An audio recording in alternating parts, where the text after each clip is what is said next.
To the family of our Congresswoman Sheila Jackson Lee, and to all of those that are gathered for this historic occasion, to certainly President and Secretary Clinton, and to our own icon, my mentor, Reverend Jesse Jackson, and others.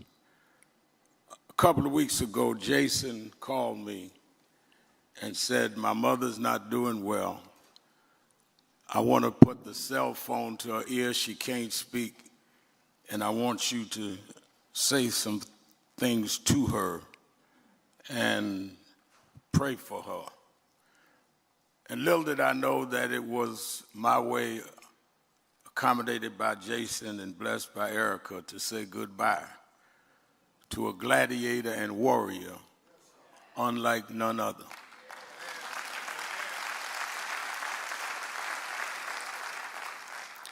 When I was 17 years old, I was the youth director of Shirley Chisholm's campaign for president in '72. I did not meet a fighter with the same kind of commitment, dedication, and fearlessness as Shirley Chisholm had until I met Sheila Jackson Lee. There are many that are skilled in Washington. There are many that are eloquent, but they're scared.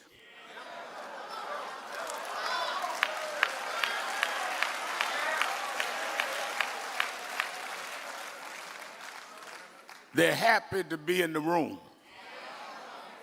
They are appointed by people, not anointed by God.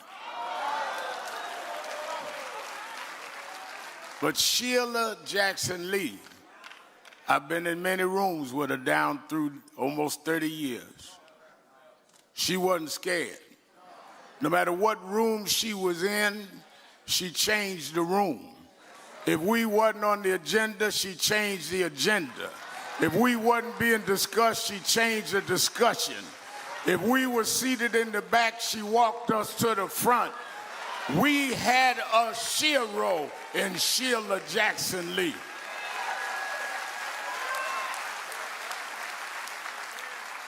I can't think of a major struggle that she was not there. She would be at every march. She would be at every rally. And she would be there not hiding and ducking. She'd be there standing up front, loud and proud. America's a better place because of Sheila Jackson Lee. And let me say on behalf, we have 8 of our civil rights groups that we consistently stay together, and I'm sure many of them are here. And certainly Ben is speaking behind me, who we've done many cases together, and I can't remember anything from Martin Lee Anderson, Trayvon Martin, all the way to George Floyd, that Sheila wasn't there.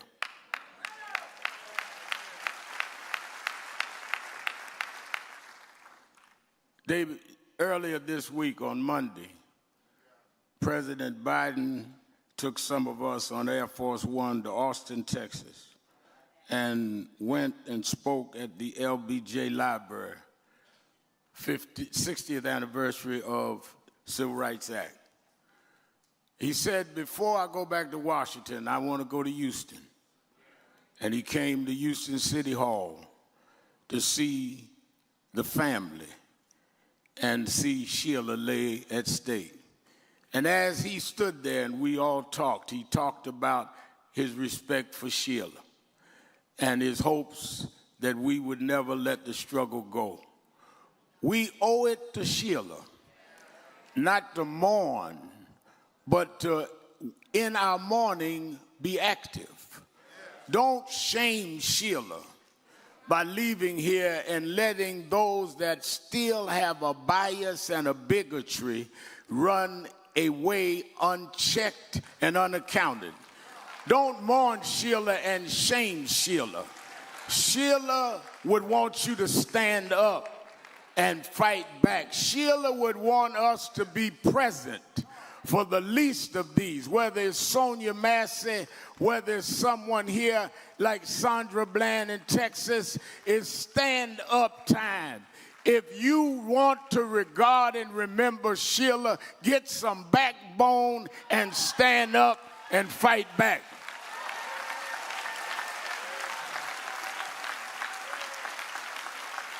And I promise Sheila, we're going to fight every bigot and every racist, whether they are white, whether they're black, or whether they're orange. We're going to fight and keep fighting.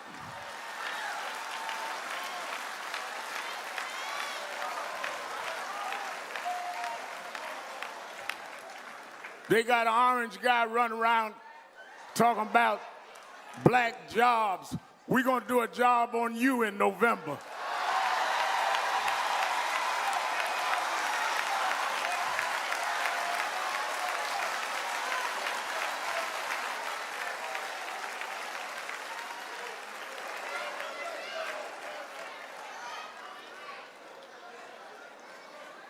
So let me say to the family, to Jason, to Erica, to the family, grandchildren, her beloved, doctor, all of you, we thank you for sharing Sheila with us.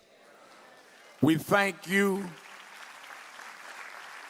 for understanding when she wasn't home, she was fighting for us. When she had to miss certain family out, and she was somewhere fighting for our families. And I come to thank you on behalf of all of us, because we owe you, because you gave your mother and grandmother to us.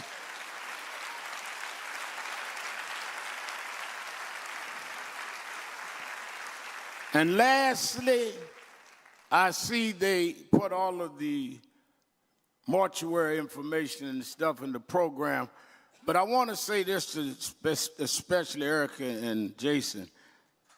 I don't know where and how you're going to lay your mother to rest, but I want to tell you a story. There was a lady in a certain city, certain little town, and all the kids in the neighborhood used to talk about her, because every day about 5 o'clock, they would see her go in the little corner grocery store. She'd get one little carton of milk and 1 or 2 slices of bread. And she'd cross the street in front of the store and walk into the cemetery. And they all kind of like started joking, that woman must be homeless and living in the cemetery.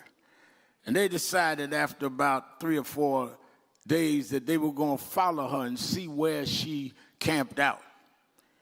And they went, and certainly at 5 o'clock she came. And just like clockwork, she went in the store, bought a little carton of milk, got her 2 slices of bread, stopped at the street light on the corner, crossed over, and walked in the cemetery. And Erica, the kids start following, getting behind her, and she was walking, never seeing them following her. They were hiding behind trees and stuff, and she kept walking. And they kept following, and she kept walking. And finally, she got to the center of the cemetery, and she turned right, and she went up this walkway that led out of the cemetery. And they kept following and following, and she got up to the sidewalk outside the cemetery. And she crossed the street, and she walked over to this big mansion with some long steps. And she walked up the steps with her milk and her bread. And she reached in her bag and took out her keys. And she started sticking the key in the door to unlock the mansion. And it occurred to those children that the old lady didn't live in the cemetery. She just went through the cemetery to get home. Wherever y'all lay Sheila, Sheila won't be there for long. Sheila just had to come this way to get home. Sheila's on her way home now, where the wicked will cease from troubling. She's on her way home now, where the weary will be at rest. She's on her way home where she ain't got to march no more. Go get your rest, Sheila. Go on home and be with the Lord. Thank you, God.